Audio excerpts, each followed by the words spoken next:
how to create amazing paint splatter effects in Affinity Photo. Now I've applied this already. I've just created my source material. This is simply using a standard brush from the spray and splatters. And I've changed the colour. So I've applied it onto a layer. Basic layer. So you can just create that. So layer and new layer. So once you've got your design, and I'll just quickly show you another application of a brush stroke, simply just apply it over there. Avoid the edges. Probably the best thing to avoid the edges. So you've got your design. What I'm going to be doing, I'm going to be using macros. So I'm going to work with that source material. And the thing about the macro is I could change the source material. So this design doesn't have to be like this. It could be completely different. So I could distort it, modify it, maybe apply different brush strokes, and then I could use exactly the same macro again to it. So macro, I can start the recording. And you can find all these panels, like I say, in the view menu, studio. So layer and duplicate, that's going to be the first step in thing. I'm going to do this over and over again. So it's duplicate. Then it's going to be using the live projection and rectangular projection there. Use that one. And I'm going to move things around. And also what I'm going to do, I'm going to apply effects to it. And that's via the layers panel.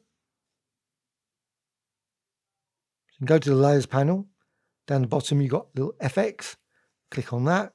And I'm going to, in this case, I can use in bevels, but you could, of course, use color overlays. You could use drop shadows, whatever, 3D. And you can vary the profiles, direction, radius, etc. Click close.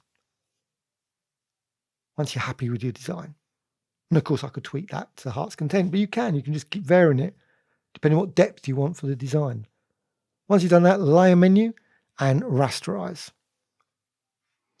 Remove the rasterize there and then click rasterize.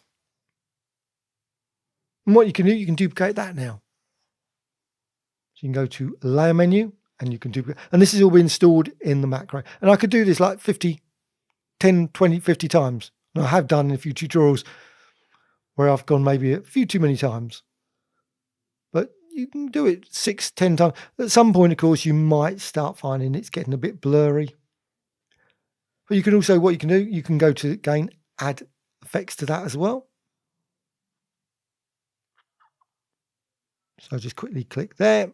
Maybe add some bevel, maybe add some drop shadow, maybe change to emboss. Maybe change radius, change profile, change direction. You can just tweak it. So you can get sort of really odd, different levels of paint that's splattered on top. And you can see the splatter effect there. And of course, what you can then do, you can then rasterize that. And of course, once you've rasterized, you can, of course, apply additional things later. Brush strokes. I wouldn't record any brush strokes while you're doing the recording, the macro, because that's frozen in the macro. So rasterize that. And then you could continue doing this. You could duplicate, projection, effects, rasterize. But what you can do, you can vary the blending modes. You don't have to do that doing this. You could do that later. If you keep all the layers, what you can do, you can go to later and keep changing it. But I thought quickly show you, you can also vary the blending mode. And again, once you've done that, you can then go to layer menu and duplicate. So you can see the design again. Go to layer and the projection again. I always fly past it sometimes. It's just to and move that around. And again, what you can do, you can go to the FX and add maybe shadow or bevel to that.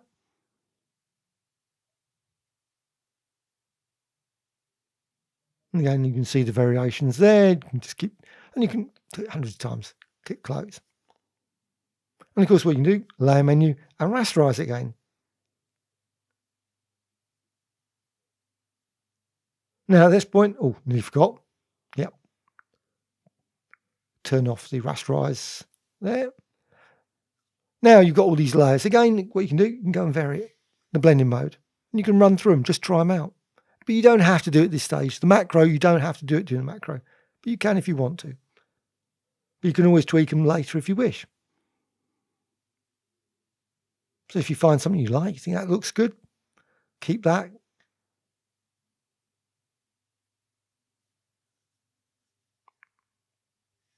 And of course, once you've done all this, once you've gone through, you could do this, say, 10, 15, 20 times. Add all these layers, multiple layers. At some point, go to the macro and turn it off. Stop the recording. Now, what you can do with the recording, of course, you can always then use it with the design you've got, or you can add new layers. And of course, you still can continue if you wish to vary the. I'm never happy. I'm always going to go through it and think, you know what, that one's better than the other one. And then sometimes I just go back to the one that I had right at the start. But what else would you fill your afternoon with? So what you can also do then is the layer menu and merge visible. Or merge visible with the top one. Even better. Then, of course, what you can do, you can get rid of them all. Get rid of all those lower layers. Something you couldn't do during the macro. So just get rid of all those. So you've got that design. Now what you can do, you can add additional layers on top. So go to layer menu and new layer.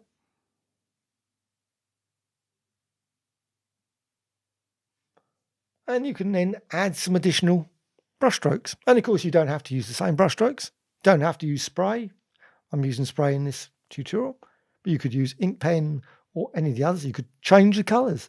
Maybe your first batch of designs, you could go with red, create a design with red, and then on the second time, you could create a layer with blue and use the macro on that, and so on and so on. Or maybe blue and green, red and yellow, create a number of combinations and apply that. And you can run, and also one thing with macros is you can always store the macro to your library. So you could create maybe 3 or 4 different macros, which you can then apply and create different designs from that current layer. So that's been applied to that layer. So you've got that nice splattered, blurry, splattered design there. And if you go to the layers panel, you can see you've got lots of layers. Again, you can go to each of those and vary the blending mode. Some work better than others. Maybe go to difference, go to color, up to you. Just vary and experiment. Going in layer menu and merge visible, so they're all merged. And then you go to the lower layers if you wish. Don't have to, of course. Just get rid of them. And then what you can do, you can go and add a new layer. Like I say, you could vary the colors, maybe apply effects to them. So you don't have to keep the layer just completely just paint splatter. Now you could maybe have some layers with a lot of paint splatter, but you, of course, best remember the transparency, or maybe vary the brush. Maybe apply it, say, like in a certain area, say in the middle, maybe make a very thin line of splatter and then use that.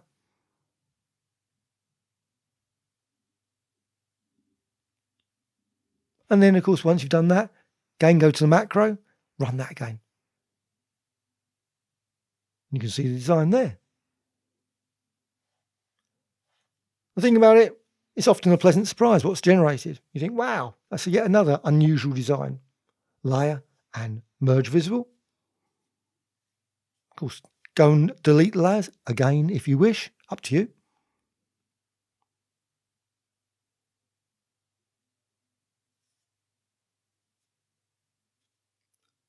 And again, create a new layer. But you can also combine this with effects as well, filters. Don't have to have just, or maybe apply adjustment layers to this design to recolor it. So layer menu, new layer, just apply. And this is going to be probably the last one. Otherwise, I could spend hours doing this, just going backwards and forwards, applying brush stroke. But I want to show you what you can also do. You can apply effects as well. So filters menu and distort and deform, or one of the others, up to you, of course. Add some pins, distort that design before you apply your macro. So you can just distort it in all kinds of ways. Maybe add a bevel and all that sort of thing before you do anything, rasterize it, etc. And then run on that layer. So you've got your design there. Then you go to the macro. It's just a layer, standard layer, so you just run it. And you can see then you get these lovely streaks of colour just going off things because of that distortion. So it gives that extra touch by applying some filters. And of course, you can go to the layers again and do exactly the same. You can change blending modes, run through blending modes and see what you like. Some work better, some generate very garish colours. Some end up with a result that's not so great. Up to you. What you can also do, of course, is you can always afterwards, you can go to filters and distort and deform and deform that. And so on and so on. So you can just keep building up these layers. And of course, this doesn't have to be the end. I can go and create another set of brush strokes and another set of applications of the macro and then deform those designs or maybe add additional effects to those. Click apply there.